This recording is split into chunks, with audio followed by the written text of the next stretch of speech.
Romance of the Three Kingdoms, Chapter 7. We have Sun Jian. He almost got wiped out fighting Liu Biao. Yeah, barely escaped. His best generals, Cheng Pu, Huang Gai, Han Dang, they saved his skin. But he took heavy losses, and it wasn't just a minor battle, was it? It kicked off this, deep-seated feud between them. Absolutely. It really highlights the instability, the personal grudges that fuel these massive conflicts. It sets the stage perfectly for the kind of chaos we're about to see. And that kind of simmering resentment, the constantly shifting ground, it leads us right into our main focus, this really tangled situation involving Yuan Shao, Han Fu, and Gongsun Zan. Right. The Yuan Shao, Han Fu, Gongsun Zan triangle. So Yuan Shao, big-name warlord, camped out in Hanei, but, his army's running out of food. Big problem. A very big problem for a large army. Now, Han Fu, he's the governor of Jizu. And Jizu isn't just any province. It's rich, wealthy, strategic. A real prize. Yeah. And Han Fu actually sends Yuan Shao supplies. Seems generous, right? Like helping out a fellow leader. On the surface, yes. Right. But Yuan Shao's advisor, this guy Feng Ji, he sees an opening, a pretty cynical one. Okay, let's unpack this. Most people would be grateful for help, but what does Feng Ji suggest? Feng Ji's advice is, well, ruthless. He basically asks Yuan Shao, why are we begging for scraps when we could just take this wealthy region Jizu for ourselves? Wow. Okay, so forget gratitude, just take it. Exactly. It shows that mindset, doesn't it? Mm-hmm. Pragmatism over, well, pretty much anything else. Generosity is just weakness to be exploited. So Feng Ji cooks up this scheme. It's quite elaborate. It really is. He suggests Yuan Shao secretly write to Gongsun Zan. Another powerful warlord? Right. Invite Gongsun Zan to attack Jizu, promise to split the territory with him later. But that's not the real goal, is it? Not at all. The real plan is to use Gongsun Zan's attack to absolutely terrify Han Fu.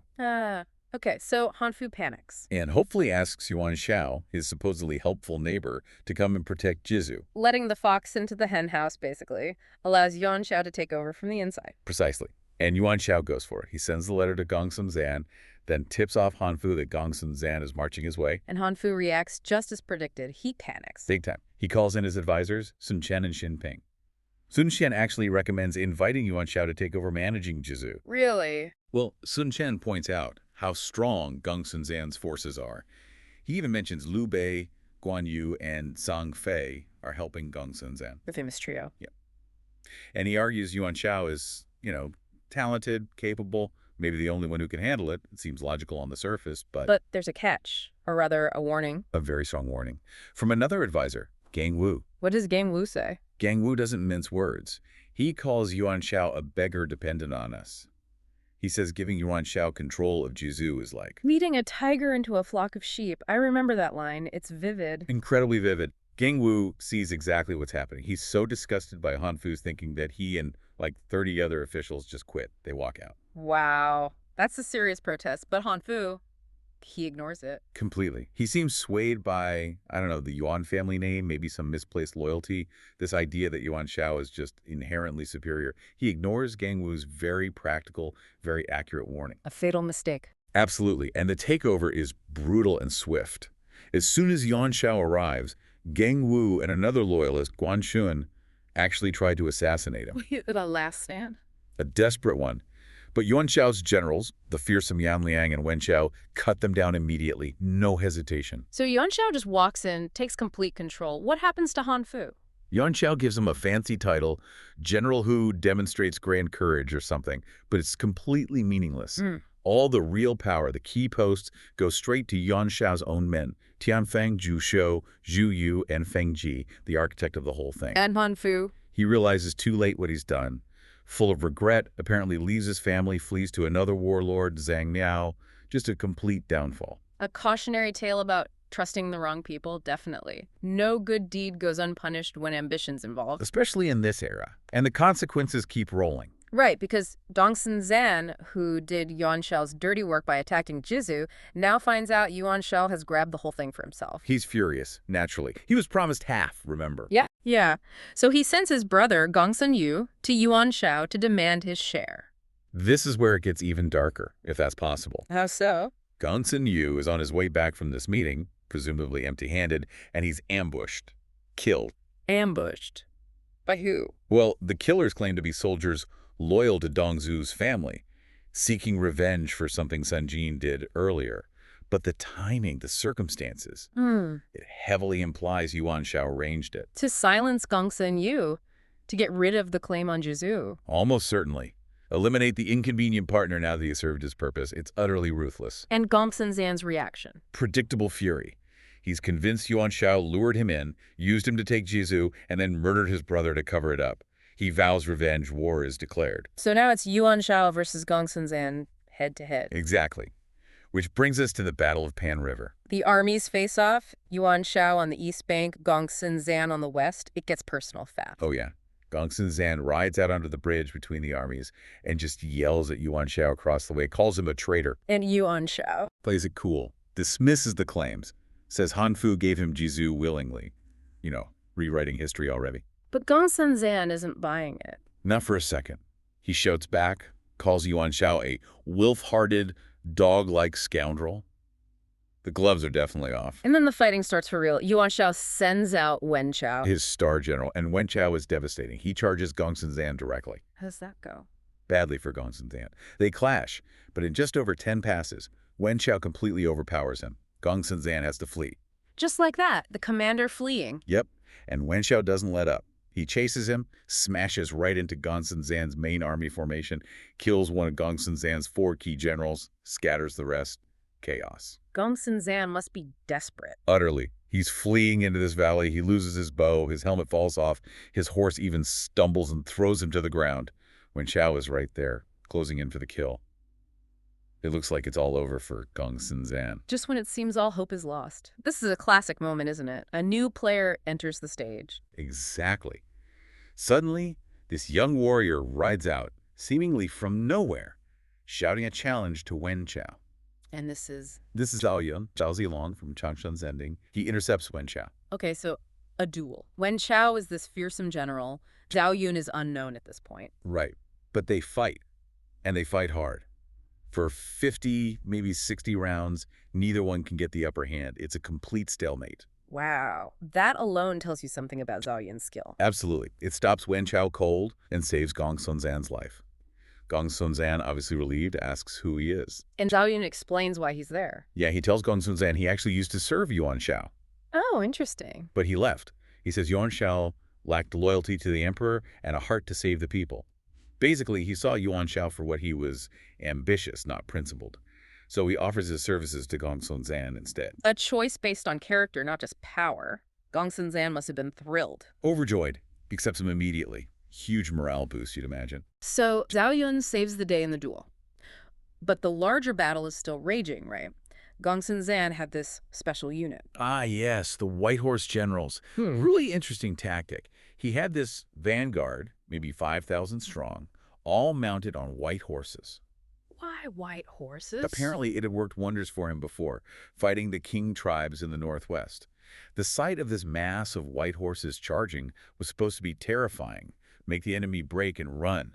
Psychological warfare. Clever. But Yuan Shao had a plan for that, didn't he? He did. A very effective counter. His own vanguards, Yan Liang and Wen Chao, had archers positioned on the flanks, ready to shoot into Gongsun Zan's wings. Okay, flanking fire. But the real key was this general, Kuai Yi. He commanded about 800 elite archers, hidden from view under large shields right at the front, with thousands of infantry behind them. Hidden archers, like an ambush within the main battle line? Exactly. It was designed specifically to negate the shock value of the White Horse charge. Let him get really close, then unleash hell. And does it work? Perfectly.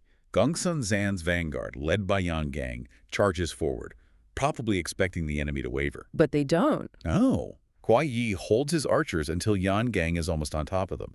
Then, signal given, the shields go up, and boom, a massive volley of arrows at point-blank range. Devastating. Utterly.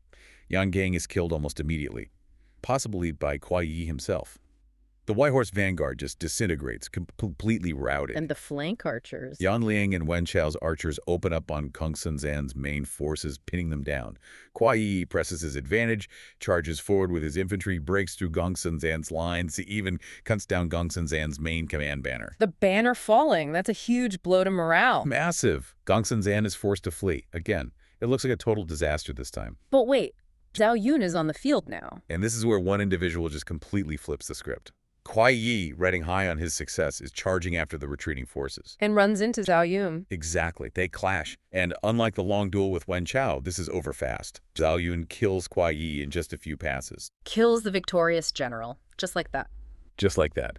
Takes out Yuan Shao's key strategist on the field. But he doesn't stop there. What else does he do? This is the truly legendary part. Zhao Yun then charges alone straight into the main body of Yuan Shao's army. Alone. Into the entire army. The text says he rode through them as if entering an uninhabited land, just carving a path, unstoppable, causing complete panic and confusion wherever he went. That's unbelievable courage. And skill. Off the charts. Seeing this, seeing Kuai Yi dead, Zhao Yun creating havoc, Gongsun Zan is emboldened. He rallies his remaining troops, turns around, and charges back into the fight. And the effect on Yuan Shao's army? Total collapse. They were winning decisively moments before, but Kuai Yi's death and Zhao Yun's incredible charge completely shatter their morale and formation. They break and flee. Yuan Shao suffers a massive defeat. Yuan Shao, he rides out with just a handful of guards, actually mocking Gongsun Zan, calling him, what was it? An incompetent nobody. You can almost feel the arrogance. Oh, absolutely. And it's more than just simple pride. It's that classic victory disease kicking in. Past success makes you blind to current dangers. We see it all the time in military history, don't we? That moment of arrogance where you let your guard down. And become instantly vulnerable. Exactly, which is precisely what happens next. It almost leads to total collapse for him. Right, so Yuan Shao's riding high, probably thinking he's got Gongsun Zan on the run. But then, just out of the blue, this lone warrior appears, a whirlwind. It's Zhao Yun. He just charges in, cuts down some archers, scatters the guards, and suddenly Yuan Shao is the one who's completely surrounded by Gongsun Zan's men. A total reversal of fortune in seconds. And his strategist, Tian Feng, he's practically begging him, hide behind that wall, save yourself. But Yuan Shao, he actually throws his helmet on the ground, shouts something like, a real man dies fighting, not hiding. It's surprisingly brave, coming from him just then. It is, isn't it? A real contrast to the smugness from moments before. Maybe desperate bravado, but still a flash of something noble. But Zhao Yun is the real story here, charging in like that, turning the tables, protecting Gongsun Zan, even as Yuan Shao's main army arrives, Yan Liang leading them. It just screams skill, loyalty, decisiveness, qualities that were getting pretty rare among those warlords, were mostly just out for themselves. He wasn't just fighting, he was making a statement. Precisely. Okay, so Yuan Shao does manage to rally, pushes Gongsun Zan back initially. He's chasing him, they're maybe less than 5 miles out, and then suddenly shouts from behind a mountain, and who comes charging out? Ah, the cavalry arrives. It's Liu Bei, Guan Yu, and Zhang Fei, the sworn brothers. They'd ridden all the way from Pingwan just to help Gongsun Zan. They go straight for Yuan Shao. The text says he was scared out of his wits, drops his fancy sword, just runs for his life. Barely makes it across a bridge, only because his troops fought like mad to save him. A really narrow escape. So this arrival of the brothers, it's more than just saving Gongsun Zan, right? What's the significance there? Oh, it's huge. It's not just a dramatic rescue, though it certainly is that. It's symbolic. Here you have these three showing up selflessly to help an ally in trouble. It's such a stark contrast to all the scheming and self-interest we see everywhere else. Sets them apart. Immediately. It foreshadows the unique role they're going to play. Shows that, some of that loyalty can make a difference. Even in that chaotic world, small acts can have big ripples. So after all that fighting, things settle into a stalemate for over a month, apparently. And that's when Dongzhuo, back in the capital Qing, makes his move, a very clever political maneuver. Yes, classic Dongzhuo, or rather his advisor Li Ru. The suggestion was to send imperial emissaries, Grand Tutor Maridi and Minister Zhao Qi.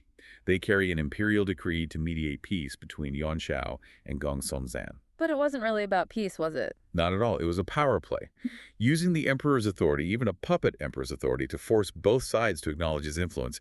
He wanted their gratitude, which really meant a kind of subtle control over them, using legitimacy as a weapon. A very slick move, and it works. Perfectly. Yuan Shao rides out like 100, that's quite a distance just to welcome the emperor's messengers. A formal peace is agreed, and interestingly, Gongsun Zan then recommends Liu Bei to become the prefect of Pingwan.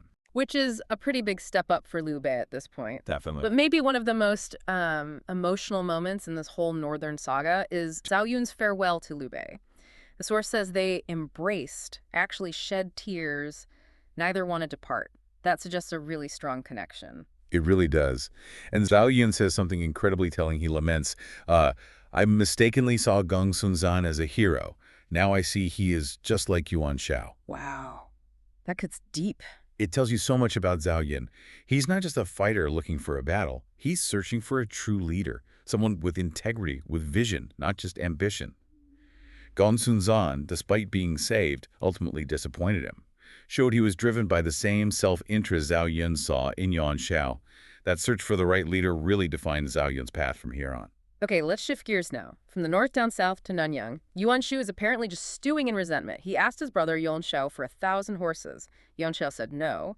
Then he asked Liu Biao, down in Jingzhou, for a huge amount of grain, 200,000 measures. Liu Biao also refused. And these refusals just completely wreck any sense of family connection, don't they? Totally. Fuels this deep hatred in Yuan Shu. He seems to take it very personally. Well, that's Yuan Shu, isn't it? It really gets to his core character. Yeah. Immense greed, massive ego.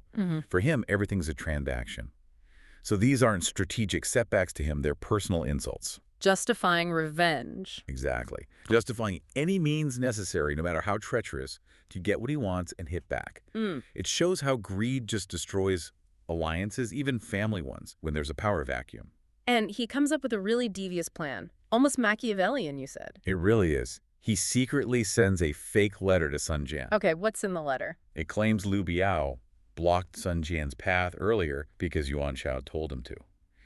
And now, supposedly, Yuan Shao and Liu Biao are plotting together to attack Sun Jian's territory, Jiangdong. Pure fabrication. Complete fabrication. And then comes the hook, the really nasty part. Yuan Shu promises he'll attack Yuan Shao if Sun Jian attacks Liu Biao, swearing they'll each take the other's territory. Just pure manipulation, playing on existing tensions. Absolutely. It's a masterstroke of exploiting old grudges. Yuan Shu knew Sun Jian already hated Liu Biao. So the letter just pours fuel on that fire, creates this false sense of an imminent, coordinated threat to provoke Sun Jian into acting immediately. Shows how dangerous misinformation could be even back then. Especially then. Trust was so rare. Fabricated intelligence was a powerful weapon. So Sun Jian gets this letter. What's his reaction? Predictably, maybe, he explodes. How dare Liu Biao block my path? If I don't get revenge now, when will I? He immediately calls his key generals. Chen Ku, Huang Gai, Han Dang. Ready for war. But Chen Pu, who seems like the cautious one, warns him, Yuan Shu's deceitful, don't trust him. Sun Jian's response. Basically, I want revenge anyway. Who needs Yuan Shu's help? Pretty defiant. Incredibly telling. It shows his motivation is, yes, partly strategic perhaps, seizing an opportunity, but mostly it's personal vendetta. Cheng Pu gives clear, sensible warning about the treachery involved, but Sun Jian's desire for revenge just overrides any caution. A leader driven by emotion. Which can be very dangerous, as we see time and again.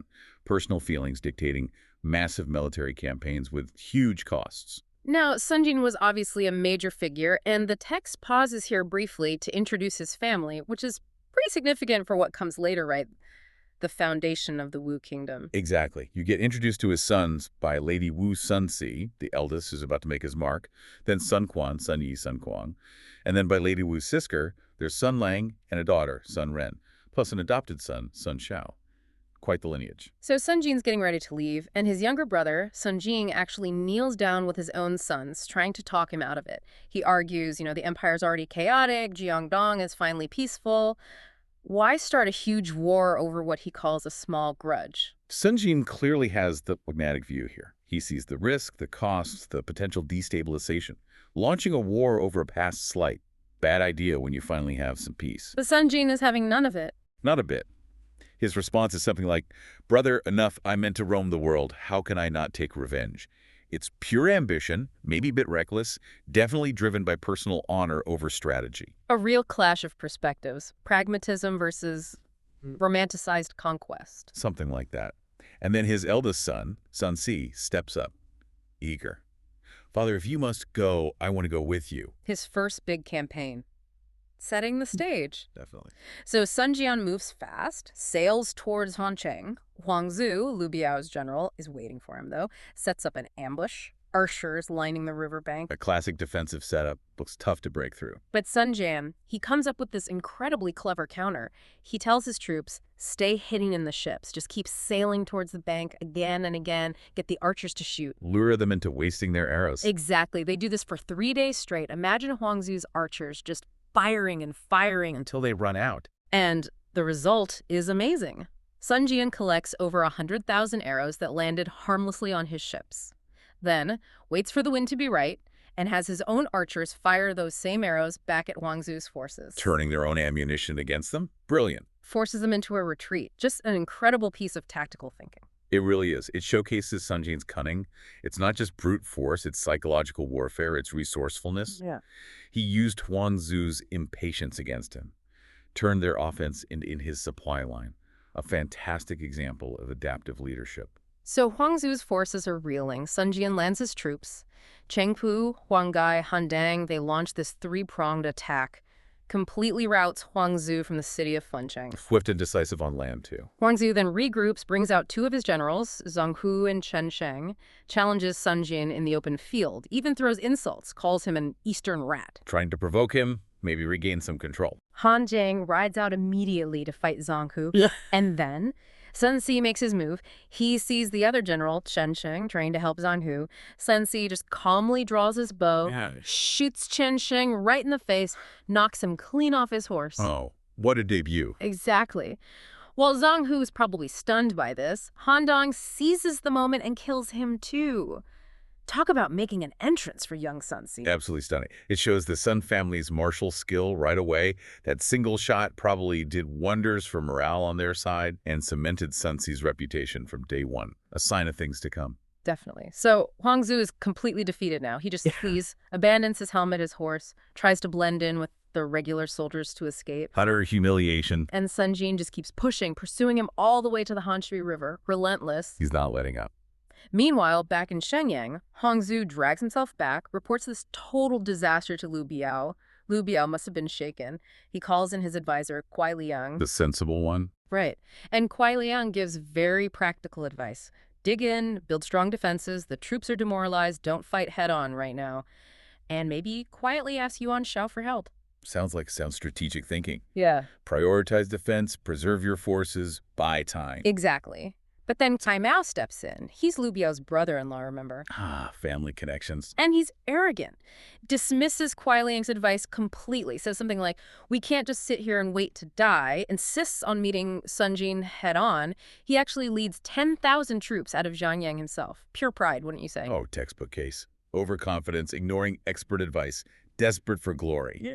It's a recipe for disaster, especially against someone like Sun Jian.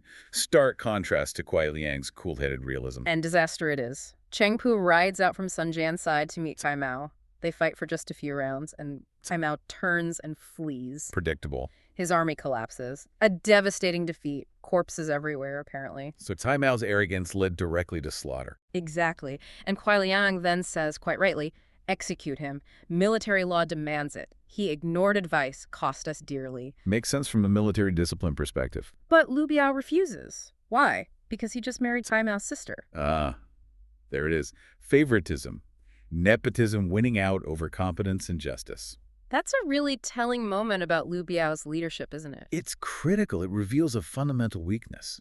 Choosing family ties over military discipline, over accountability. It undermines Kuai Liang's authority, sure, but more than that, it signals that connections matter more than competence. That's incredibly corrosive for morale, for effective governance, for military readiness. A dangerous precedent to set. Very dangerous, and weakens his whole position in the long run, even if it keeps the peace within the family for now. Sun Jian, they called him the Tiger of Jiangdong. I mean, he'd been winning constantly. Right. At this point, he's laying siege to Shenyang. Liu Biao is stuck inside. And honestly, it looks like Sun Jian is just about to take the city. His army's morale is sky high. They feel invincible. So yeah, momentum is totally on his side. With Sun Jian's army surrounding Shenyang. Yeah. And then one day, this really fierce gust of wind whips through the camp. And it snaps the main banner pole, the command line. Snaps it right off. Now, back then, that wasn't just, oh, annoying, fix the flag. That was seen as a huge, terrible omen, like defeat is coming kind of omen. And his general, Han Dang, he sees this and immediately says, basically, whoa, boss, this is bad news. Calls it not a good omen and suggests pulling back for a bit, maybe regroup, don't push their luck right now. But Sun Jian, he's just won battle after battle. He's on a roll. He basically laughs it off. Yeah, the text quotes him saying something like, I've won constantly. Taking Shenyang is inevitable. Why retreat over a broken flagpole? Right. And instead of pulling back, he actually intensifies the attack. which, shows his confidence, definitely. But maybe something more. Overconfidence starting to creep in. It really feels like it, because meanwhile, inside the city, things are looking pretty grim for Liu Biao. Oh, yeah, they're desperate. And his advisor, Kuai Liang, he's looking at the stars, apparently, and says, I see a general star falling. Looks like Sun Jian's. Bit dramatic, but okay. Well, it leads him to urge Liu Biao, quick, send a message to Yuan Shao for help. Okay, so they need to get a message out, but they're surrounded. Big problem. Huge problem. But this warrior, Lu Gong, steps up, says, I'll break through. And this is where Kuai Liang's plan. It's just brilliant. He doesn't just say, ride fast. No, what does he tell him? He gives him this super detailed ambush strategy. It's designed not just for Lu Gong to escape, but to actually use Sun Jian's own aggression against him. Okay, I'm intrigued. He says take 500 soldiers, specifically archers and crossbowmen, charge out the east gate, make for Mount Xin. But then, this is the clever bit, split up. Split up. Yeah, 100 guys go up the mountain, get ready to roll down rocks. Another 100 hide in the woods nearby with bows ready. Okay, setting a trap. Exactly. And the instruction for Lu Gong is key. If Sun Jian chases you, don't just run away. What then? Lead him on a wild goose chase. Circle around, back and forth. Lure him specifically into that spot between the mountain and the forest. Draw his forces out, get them strung out. Classic bait and trap. Precisely. And if you succeed in drawing a pursuit, fire off these signal flares. That tells the guys back in Xiangyang, okay, attack now, come out and support. And if no one chases? Then just keep going. Deliver the message. Simple. Oh, and he also noted the moon wouldn't be bright. Perfect timing for sneaking out and setting the ambush. It's all about exploiting Sun Jian's known character, his eagerness, his tendency to lead the charge himself. That's remarkably well thought out for a desperate situation. So Lu Gong slips out at dusk with his 500 men. Yep, and Sun Jian, he hears the noise from his tent, gets on his horse immediately. But wait, he doesn't gather his main force? No, that's the critical mistake. He just grabs about 30 riders, no other generals, just his personal guard, basically, and rides out himself to see what's up. 30 guys against potentially 500. That's bold. Yeah. Or foolish. It really speaks volumes about his mindset at that moment, doesn't it? Total confidence, maybe ignoring basic precautions because he dismissed that earlier warning. So his scouts report seeing soldiers heading for Mount Jian.